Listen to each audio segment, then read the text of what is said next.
La legitimidad social no es muy duradera y hay demasiadas voces que interpretan la acción de gobierno. Por tanto, hoy es más difícil gobernar para cualquiera. En ese sentido, democracias incluso consolidadas están teniendo crisis y se ve en Europa, por ejemplo, se ve en los Estados Unidos la carencia de lo que antaño se llamaba liderazgo. Y la exigencia de parte del público, de los votantes, es mucho más minuciosa, agresiva, intransigente que en tiempos anteriores. Podría decirse que estamos viviendo una crisis de expectativas. El mundo se ha vuelto una red hipersensible. Cualquier movimiento en esa red altera el funcionamiento del resto y la convierte en algo, digamos, desequilibrado. Es que el ajedrez geopolítico, obviamente en los años 70, 80, hasta los 90 fue muy claro, pero con la desaparición de la Guerra Fría se produjo un vacío de poder generalizado. Hola, buenas tardes, bienvenidos a este nuevo episodio de I+D Talks, el podcast de la Fundación Innovación para el Desarrollo. Hoy estamos con un invitado súper especial que además es fellow de la Fundación, el maestro Enrique Serrano López, profesor por muchos años de la Universidad del Rosario. Es PhD en filosofía, máster en análisis político, pero además es un reconocido escritor de varios libros. Y bienvenido, Enrique, a este espacio de tu casa, la Fundación. Muchas gracias, Paola. Para mí es un honor estar aquí.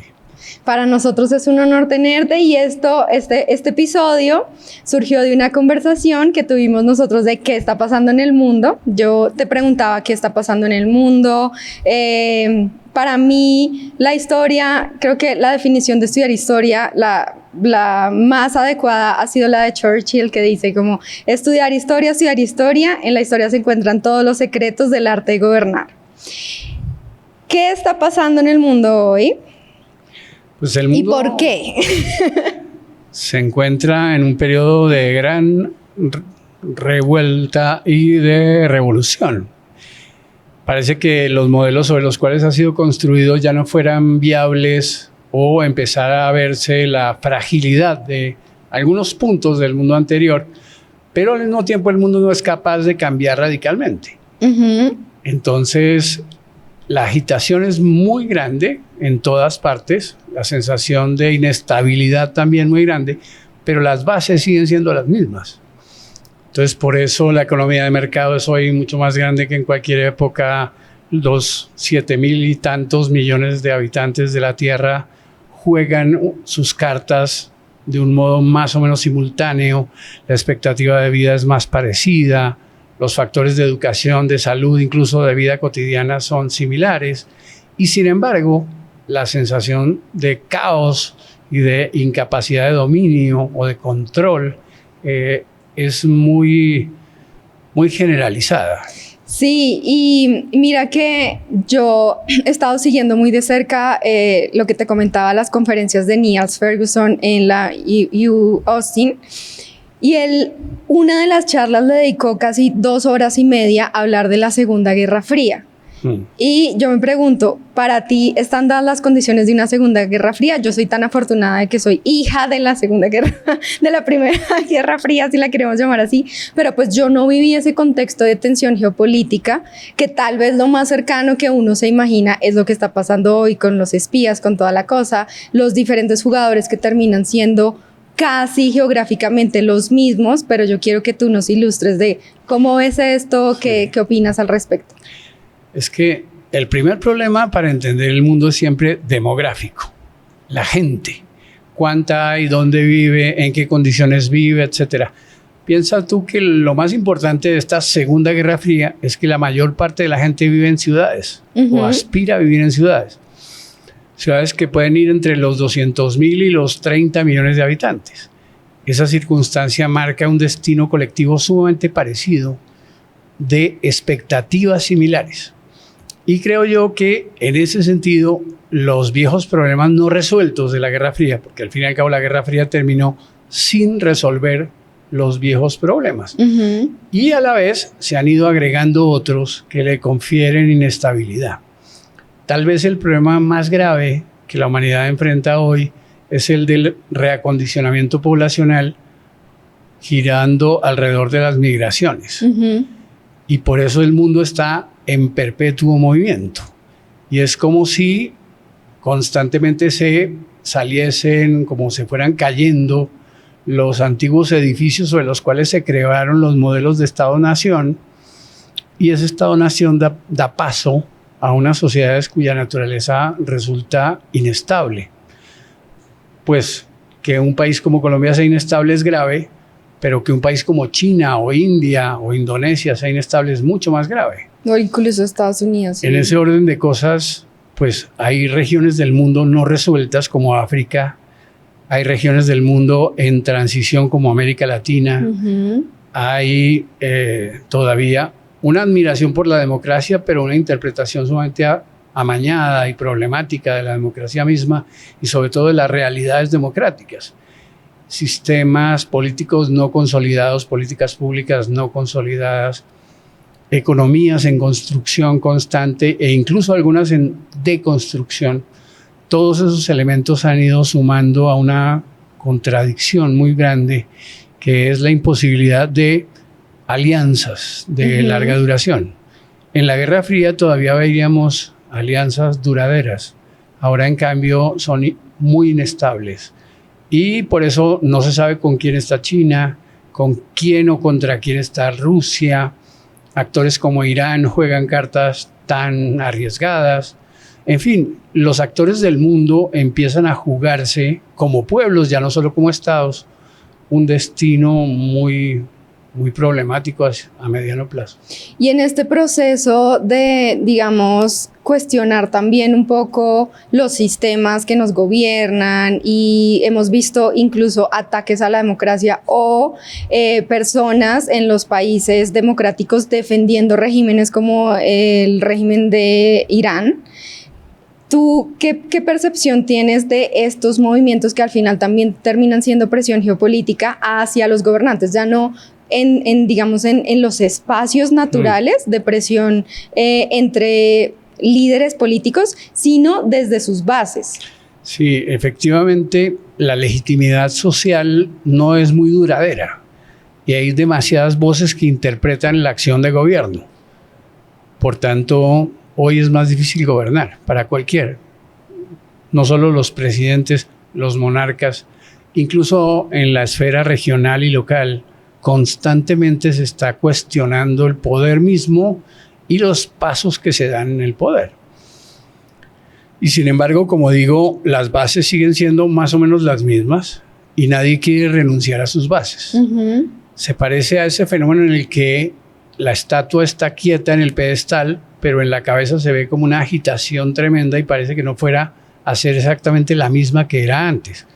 En ese sentido, democracias incluso consolidadas están teniendo crisis y se ve en Europa, por ejemplo, se ve en los Estados Unidos la carencia de lo que antaño se llamaba liderazgo. Un líder como Kennedy o como Nixon es imposible hoy en día en los Estados Unidos. Los viejos líderes al modelo de Gaulle o qué sé yo, de los viejos gobernantes de los años 60, 70 u 80 en Italia, en Francia, en España, se han derribado. Ya no es posible alguien como Margaret Thatcher, incluso aunque las políticas fueran en la misma línea. Todo está siendo cuestionado de manera constante y agresiva. Entonces, los gobiernos vacilan. Todo el mundo está pensando que quizá los pasos que dé no sean exactamente los correctos.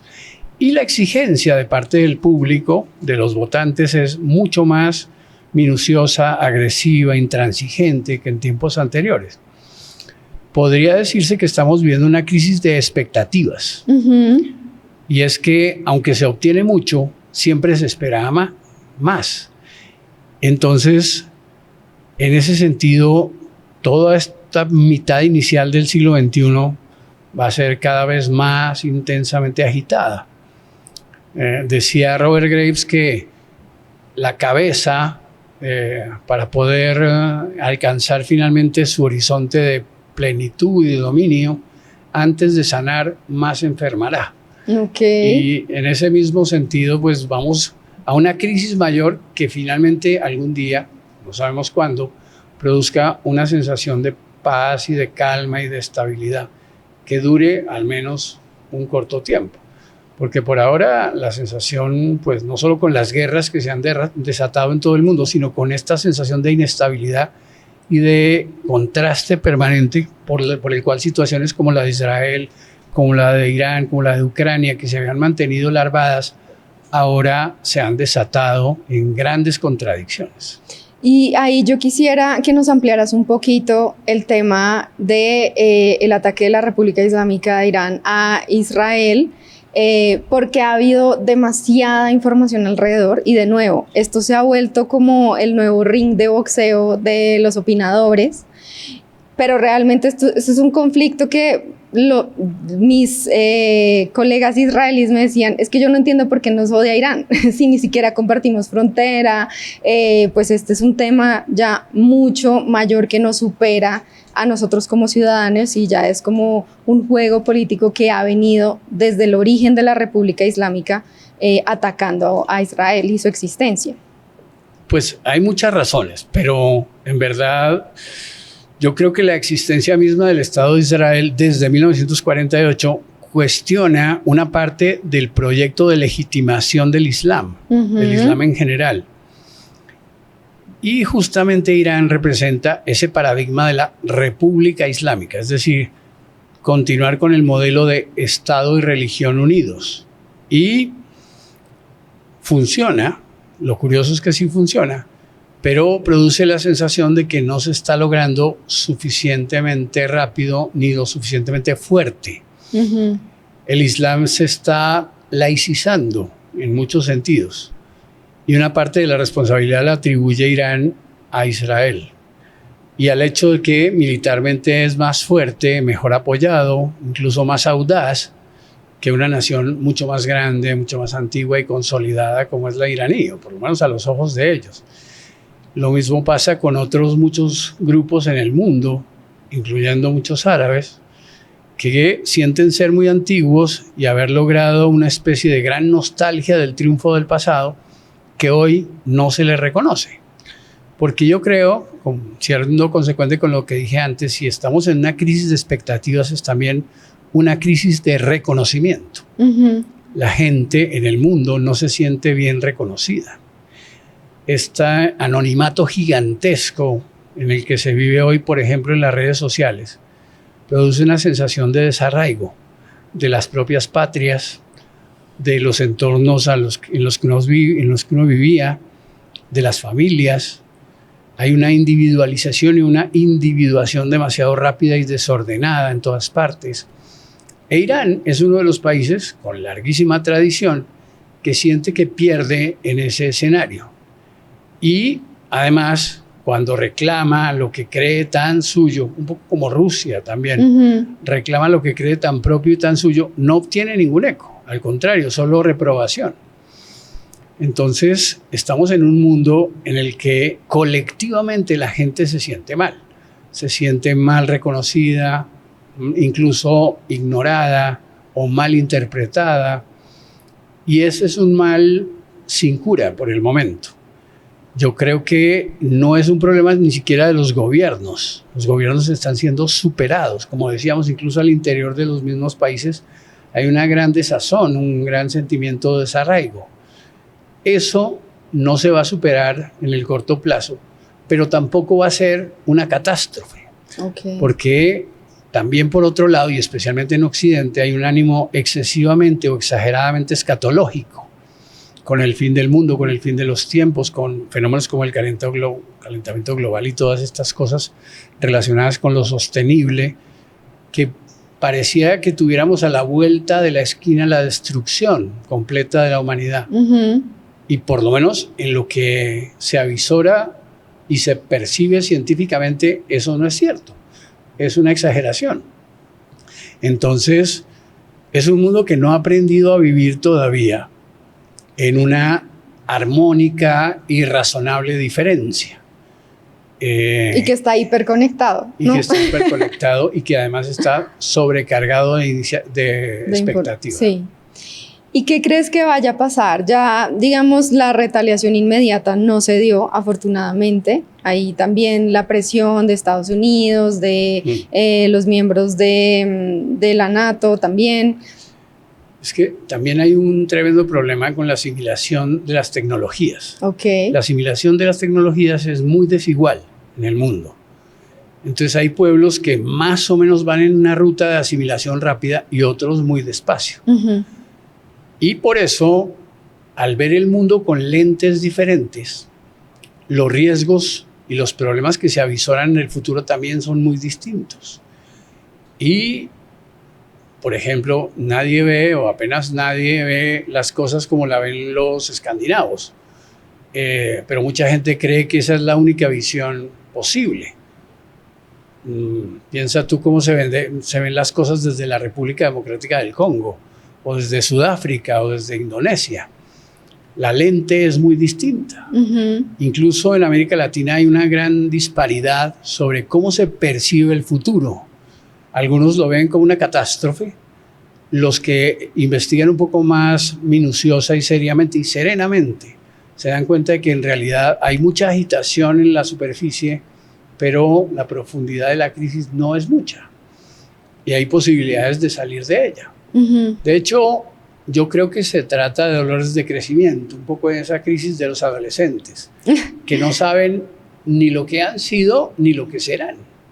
Apenas ven esa imagen borrosa que se ve en la adolescencia de lo que uno cree o se imagina que es el mundo, cuando en realidad no es ni tampoco ni tanto como efectivamente aparece a los ojos de alguien así. Bueno, y aquí me voy a ir un poquito más hacia Oriente Lejano, porque yo he seguido muy de cerca toda esta tensión que ha generado el tema de las elecciones en Taiwán, digamos, el lugar que tiene Taiwán en la geopolítica mundial, en los aspectos de seguridad nacional de Estados Unidos. Estados Unidos mismo aprobó, digamos, el Congreso de Estados Unidos la ley de los chips, porque después del COVID, y un poquito dando contexto, la globalización nos permitió acelerar muchos procesos. Dentro de esos, la tecnología que tenemos hoy es porque se tercerizó la producción de muchas partes de los diferentes aparatos tecnológicos. Uno de esos son los semiconductores y los chips. Sí. Pero hoy están en el ojo del huracán porque ya se dieron cuenta que es algo que no está dentro de su control, que está mucho más cerca a China y que China tiene un abordaje muy distinto. Yo quisiera que tú nos dieras luces como de esta supertensión que está latente. Pues primero hay que entender que el problema de China y Taiwán es un problema muy antiguo. Por lo menos empezó en 1949 y se ha ido, digamos, transfiriendo a épocas nuevas una vieja contradicción. Y es que efectivamente la inmensa mayoría de la población china está dentro de la República Popular de China y solo una minoría en lo que hoy se llama República de China todavía. Pero es un asunto no resuelto del pasado. La tensión entre China y Taiwán tiene décadas. Y las respuestas de los Estados Unidos, las respuestas de China comunista, las respuestas de Taiwán están un poco telegrafiadas. La idea es evadir el conflicto por todos los medios. Pero el hecho, por ejemplo, de que Taiwán sea el mayor productor de semiconductores y chips en el mundo, pues hace que se convierta en un enclave neurálgico y estratégico para cualquier actor, no solo vinculado a las tecnologías, sino al funcionamiento de los sistemas en el mundo. Sí. Entonces, ya lo han anticipado varios, una crisis entre Taiwán y China sería un colapso para el mundo. Peor que el COVID. Mucho más grave y puede que más duradero, o por lo menos más aterrador, porque la dependencia de las tecnologías es hoy casi suprahumana en muchos sentidos, incluso con todo esto de la inteligencia artificial y el Internet de las cosas, claramente hasta los sistemas mismos que manejan cuestiones tan vitales como el agua, como la electricidad y otras fuentes de energía, porque en general uno de los grandes problemas del mundo actual y del mundo futuro es siempre el aprovechamiento de redes de fuentes de energía. Mientras no se encuentren sistemas que armonicen todo eso, los chips serán decisivos. Por tanto, el mundo colapsaría si tal conflicto estallase. Pero la posibilidad de que estalle también afectaría dramáticamente a China. Porque es un gran consumidor también. Exacto. No solo es eso, sino que además se vería perjudicada y sancionada como responsable del conflicto. Entonces, es un status quo muy difícil de mantener y, sin embargo, necesario. Yo creo que los próximos años son para entender, por parte de los chinos de modo mucho más claro, que deben ser pragmáticos o seguir siendo pragmáticos en esa materia y buscar que esa confrontación quede un poco congelada, no se discuta. Y mientras no haya un cambio geopolítico, por ejemplo, que efectivamente los semiconductores pasen a la propia China o a otros actores del mundo, pues Taiwán seguirá siendo un enclave absolutamente vital y decisivo del orden internacional. Y que es su escudo, ¿no? De defensa, escudo, yo también veía, sí, y de hecho... Y es que cada país necesita como un escudo, una protección, algún factor a través del cual sea posible desentrañar su futuro y lanzarlo hacia adelante. Eso lo digo también incluso para un país como el nuestro, pero en cualquier país, si no hay una razón internacional de naturaleza absolutamente estratégica que el mundo requiera, ese país está en peligro. Claro. Mientras que por el contrario, si eso existe y se desarrolla cabalmente, ese país está relativamente asegurado durante un cierto tiempo. Eso es lo más interesante, lo más... el mundo se ha vuelto una red hipersensible. Cualquier movimiento en esa red altera el funcionamiento del resto y la convierte en algo, digamos, desequilibrado. En ese sentido, la paz de la que gozábamos en la Guerra Fría, digo, sí, comillas, o sea, no había un conflicto como los que vemos ahora. Para siempre. ¿Y cómo es un posible escenario en el que es elegido Trump presidente de Estados Unidos este año? ¿Y cuál es su apuesta? Porque él es muy beligerante, ¿no? Él es muy vocal respecto de China y de la producción, y entonces quiere mostrar toda la producción de nuevo para Estados Unidos y nearshoring y toda la cosa. Pero en la práctica yo veía una conversación del presidente de Intel que se vio directamente beneficiado con la ley de los chips, y él decía, por más esfuerzo que hagamos, no vamos a llegar ni al 20% de la producción de chips en Estados Unidos. Y que a la larga también no sabemos si eso es eficiente. Puede que no funcione, porque el mercado también tiene sus reglas y pues pretender que le haga el juego geopolítico solamente no. ¿Cómo lo ves? Lo que pasa es que yo creo que Trump es buen candidato, pero no necesariamente buen presidente. Ya lo demostró una vez. Porque en cambio la parálisis de Biden no la comprende nadie, ni siquiera los extranjeros y por supuesto tampoco los estadounidenses.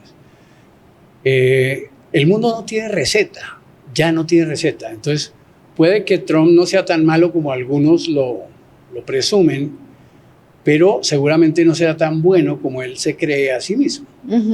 Y lo mismo pasa con Biden. La perspectiva del mundo puede marchar un poco casi sin gobierno, como ha estado estos 4 años, aunque puede que esa situación sea comprometedora y en muchos aspectos perjudicial. Este laissez-faire tan radical de Biden y de los demócratas puede no ser conveniente para el mundo en general y tampoco para los Estados Unidos en particular. Es en ese sentido que el electorado norteamericano está vacilando entre lo que antaño se veía como un gran peligro, que no era tanto, y lo que se veía como una gran solución, que tampoco era tanto. Creo que efectivamente de la política interna de un país como Estados Unidos se deriva buena parte de la estabilidad internacional hoy en día. Totalmente. Antes no se veía tan claro. Como tú lo dijiste, porque estaban esos líderes tipo Margaret Thatcher hablándose con Ronald Reagan, y como había una especie de equilibrio o de orden, independientemente de la preferencia política de cada uno, había un orden mundial en el que se conversaban y se llegaban a acuerdos. como en el mismo nivel. Yo siento que ahora todo el mundo está esperando.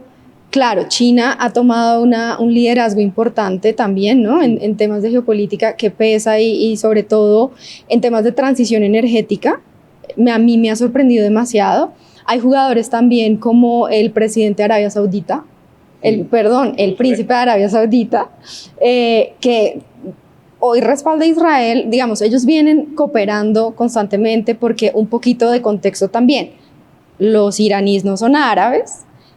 Son de una corriente distinta dentro del Islam y sí ha habido una tensión entre los iraníes de la República Islámica y los saudíes y digamos emiratíes y incluso los catarís también ahí han estado literalmente en la mitad. Entonces yo creo que estos nuevos líderes no llegan a un nivel de igualdad en la conversación con Biden, que es lo que uno esperaría de un liderazgo más potente, pero si te leo bien, ¿tú no crees que Trump vaya a desatar una guerra, una segunda guerra fría o incluso una tercera guerra mundial? Sí, no lo creo, no lo creo. Yo creo que efectivamente la sensación de tensión va a continuar, de desorden va a continuar en los años por venir. Pero que eso derive en auténticas catástrofes internacionales imposibles de negociar o de manejar, porque hoy la capacidad de negociación ha crecido en lugar de debilitarse. Y hay muchos más frentes en los que los países están, por decirlo así, maniatados. No solo los países, las economías, las empresas, todos los actores del mundo son actores internacionales al mismo tiempo, incluso en países pequeños. Esa circunstancia marca cuestiones como la de los recursos básicos, energéticos, todos los aspectos no resueltos de las crisis, por ejemplo, del agua, aquellas que tienen que ver con cosas muy urgentes como la provisión de alimentos, la cuestión de la economía, de las economías paralelas y toda esa informalidad. Y al mismo tiempo, nunca había sido tan importante la cuestión del lujo, la cuestión del placer, el movimiento de las poblaciones, cuestiones como el turismo global. Sí.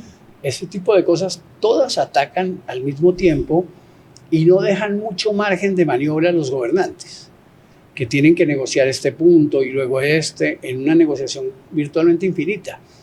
Y si eso le pasa a pequeños actores, incluso a medianos actores, con mayor razón le pasa a China, con mayor razón a los Estados Unidos, a los antiguos gigantes del sistema que están también maniatados, ¿sí? Cuando Paul Kennedy hablaba del relative decline en los años 80 y 90, decía que el declive relativo de los Estados Unidos estaba ya en marcha, pues en el siglo XXI, y ya en la primer cuarto que tenemos casi cumplido, el resto de los actores también está en crisis, también ha perdido movilidad y capacidad de maniobra. Es cierto que todavía algunos actores, especialmente privados, tienen mucha posibilidad de maniobra, pero el número de ellos es pequeño y en cambio la dependencia de lo demás es gigantesca.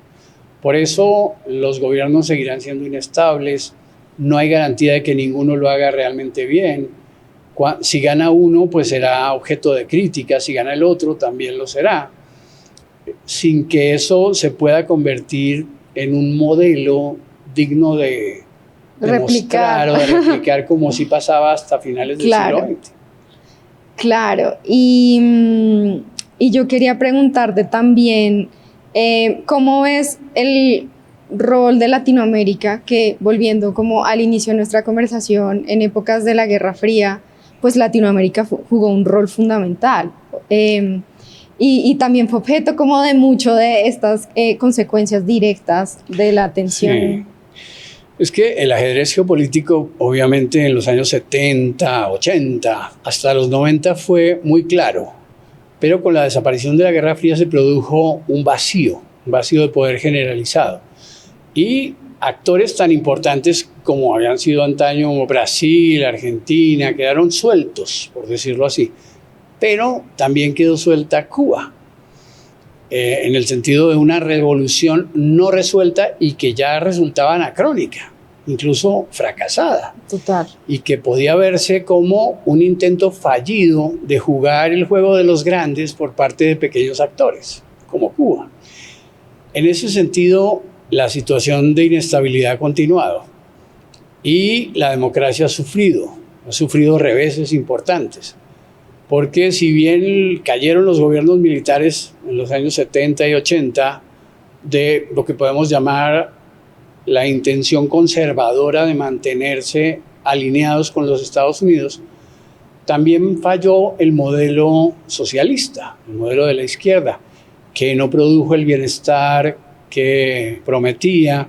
Que fue más antidemocrático. Fue más antidemocrático y además agregó una cierta vocación de miseria, sí, que ya se creía superada. Sí. Incluso se volvió sistemáticamente enemigo de las clases medias. Sin duda. Y al mismo tiempo, fenómenos como el narcotráfico y en general todos los fenómenos de ilegalidad tan dramáticos que vive América Latina en este momento, conspiran contra esa recuperación armónica. Por tanto, yo creo que América Latina está mejorando, pero no parece. La sensación, sí, la sensación es muy pesimista. Es exactamente lo contrario, porque los avances son sutiles y discretos y relativamente periféricos, y en cambio la sensación de protagonismo de los flagelos es muy grande. Entonces, no es una buena época para hablar de América Latina porque los ánimos están muy cargados y se ve el panorama demasiado negativo. Yo creo que de todos modos América Latina sigue siendo una región intermedia del sistema internacional que no está pasando por dificultades tan serias como las de África, de acuerdo, como de algunos países asiáticos que todavía están muy atrás.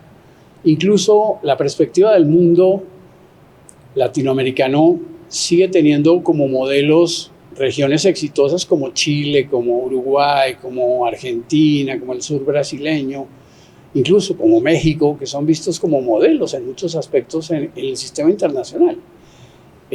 Un país como el nuestro se encuentra mucho mejor de lo que se encontraba hace 40 años. Sin embargo, la perspectiva o la apariencia en el mediano plazo es que está peor.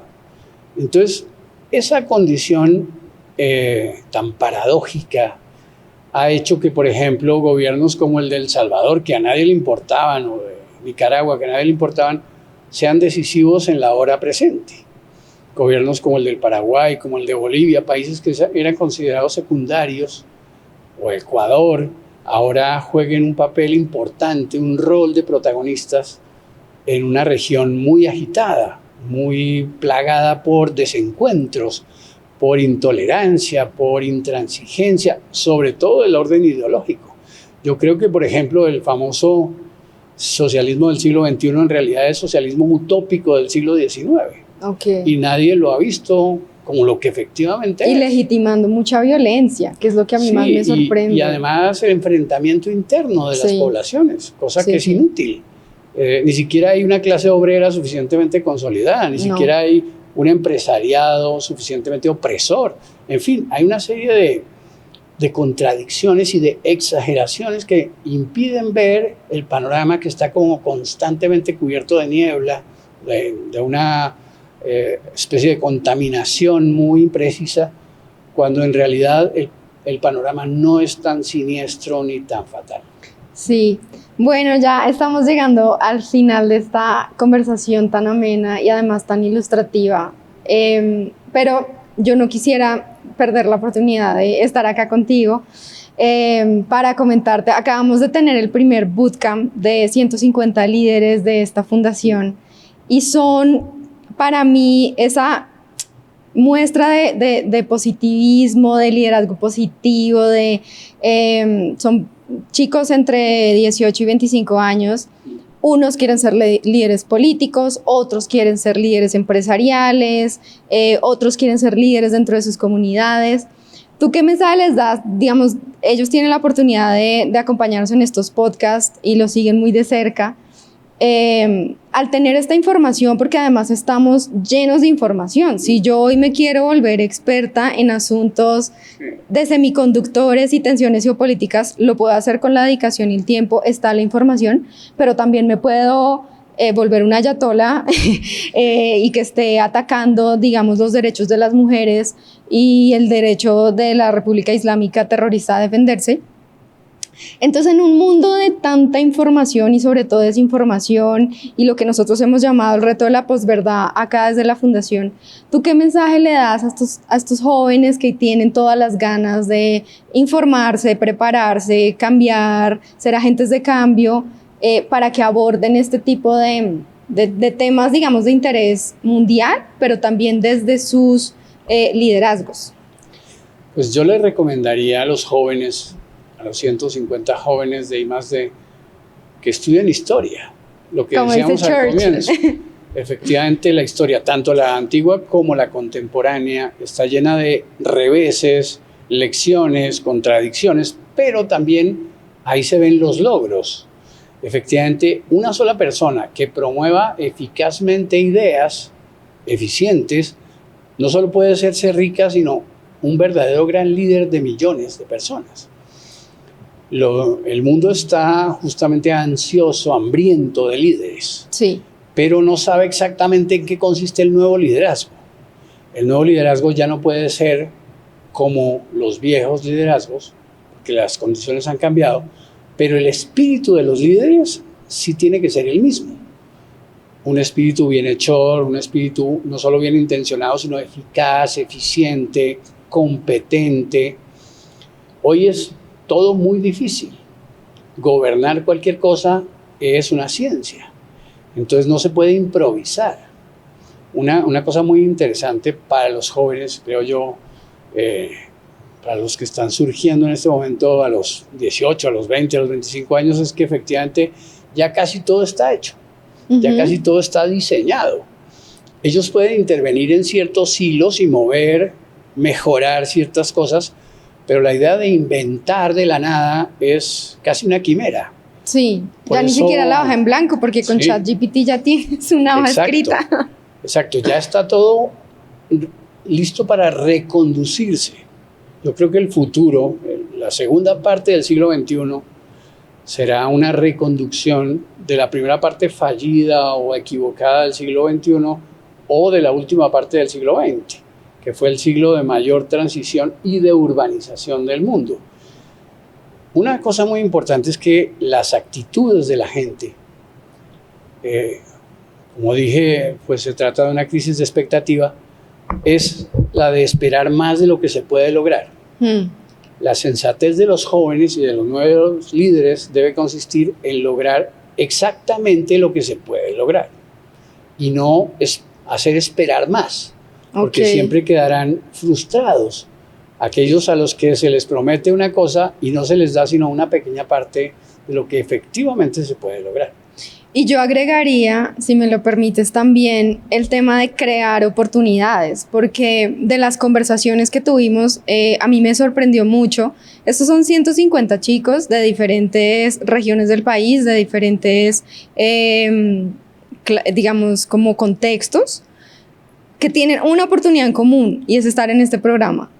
Pero esa oportunidad a veces uno la ve obvia y decían, es que ¿qué hacemos los que no tenemos oportunidades? Y yo me quedé con eso y creo que la capacidad de reinventarse y sobre todo de crear sus oportunidades a uno lo aterrizan mucho con la expectativa. O sea, cuando uno es chiquito quiere ser astronauta sin estudiar, solamente jugando a ser astronauta. Si tú quieres lo puedes lograr. Creo que ese es el gran mensaje de esta generación que tiene acceso a una información que antes no tenía. Están estas iniciativas y sí creo que para cerrar sería como ese mensaje también, además de lo que señalas, de la capacidad de crear oportunidades y no esperar a ver si las oportunidades están por ahí. Exacto. Bueno, nosotros nos vamos a quedar conversando con Enrique porque a mí me encantan todos los temas de geopolítica y en especial las tensiones de Medio Oriente. No sé si te quieres despedir de nuestra audiencia de I+D, Enrique. Pues a ti muchas gracias y a todos los que están como oyentes o participantes, pues mi mi ánimo y además la sensación de que efectivamente estamos haciéndolo bien. Como decía en mi charla, tomarse a la tremenda el asunto es una manera de enceguecerse y de no ver el campo. Si bien nadie debe subestimar las dificultades, tampoco debe sobreestimarlas, porque son relativamente superables.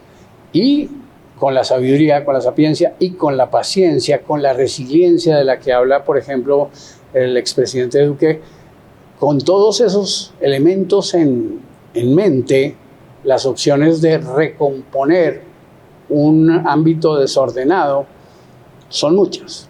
Entonces, no pierdan la esperanza porque no tiene sentido perderla. De acuerdo, muchas gracias. Nos vemos en una próxima oportunidad. Muchas gracias, Enrique.